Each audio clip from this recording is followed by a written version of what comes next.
2026, c'est chaud.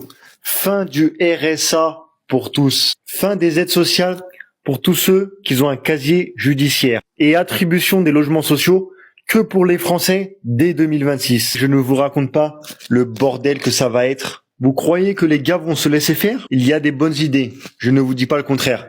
Mais vous pensez que ça va pas finir en émeute? Je vous le dis. Vous cherchez le peuple et cette histoire, ça va mal finir. Le RSA, certains abusent, mais d'autres ne sont pas en capacité de travailler, car physiquement trop usés et ne peuvent prétendre à une pension d'invalidité, car pas assez handicapés. Alors c'est bien beau de vouloir changer la France. Mais commencez par remettre l'ISF et taper sur les riches. Toujours et encore des lois faites contre le peuple et les moins riches. Alors que moi, l'argent, en 5 minutes, si vous voulez, je vous le trouve. Mais c'est pas tout. Encore pire, les étrangers qui n'auront pas travaillé pendant 6 mois vont être expulsés. Alors là, je vous raconte pas. Plus personne ne va venir en France. Mais vous êtes bien content quand ce sont les étrangers qui font le sale boulot. Qui c'est qui va nettoyer vos toilettes, aller sur les chantiers? Ah non, mais laissez-les. Dans même pas 5 ans, ils vont comprendre leurs conneries. Ils vont bien comprendre que leur loi est complètement merdique. Et soit ils feront marche arrière, soit le pays va couler. Mauvaise nouvelle pour les couples qui touchent la CAF. Écoutez bien, voici la décision de la Cour de cassation. Les 2 partenaires d'un couple peuvent-ils être sanctionnés même si seulement l'un d'eux perçoit les prestations?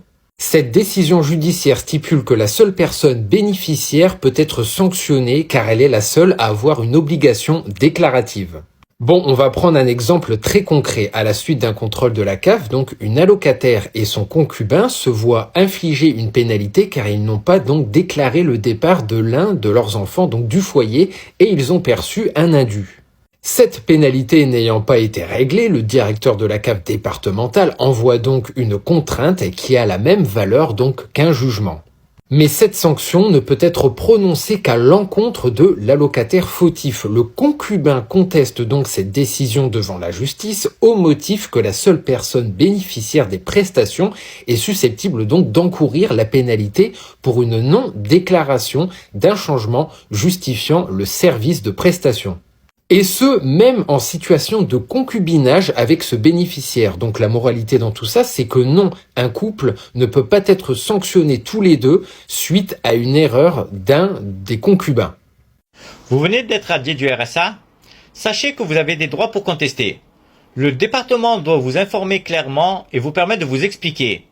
En cas de radiation abusive, vous pouvez faire un recours auprès du Conseil général ou saisir directement le tribunal administratif par la suite. Et attention, beaucoup de radiations sont illégales. Je me présente, Maître Marc Vaed, avocat au barreau de Marseille. Et je suis là pour vous représenter si vos droits sont bafoués et pour vous défendre. Je vous invite à liker cette vidéo et vous abonner à mon compte pour de plus amples conseils juridiques. Bon, ce matin, je suis tombée sur ce message qui dit « Pensez aux personnes qui vivent du RSA et qui se retrouvent sans ressources à cause des retards des traitements dans les dossiers. » Et comment les gens deviennent agressifs? Vous voyez vraiment comment ils deviennent les gens quand ils n'ont pas ce qu'ils veulent? Au lieu de vouloir s'en sortir et d'aller chercher un travail, bah non, ça va sur les forums déverser leur haine. Peut-être que t'as un retard parce que t'as fraudé certainement. Je pense qu'elle se sent toute seule en fait. Elle pense qu'il y a qu'elle qui perçoit le RSA. Vous êtes des millions à percevoir le RSA en France, si ce n'est pas en milliards. Non mais sérieusement, à un moment donné, aller travailler, ça devient agaçant. Vraiment agaçant de voir que si on ne leur verse pas leur dû, parce que c'est comme ça qu'ils l'appellent, ils seraient prêts à aller frapper chez le voisin et vraiment dépouiller ou même encore aller à la CAF, retourner tout parce qu'ils n'ont pas leur dû. Allez bosser, va sur France Travail ou va dans les boîtes d'intérim. Travaille bordel. Vous voyez pourquoi j'ai envie que ce soit comme en Italie? Parce qu'il y en a marre en fait de voir des profiteurs de première.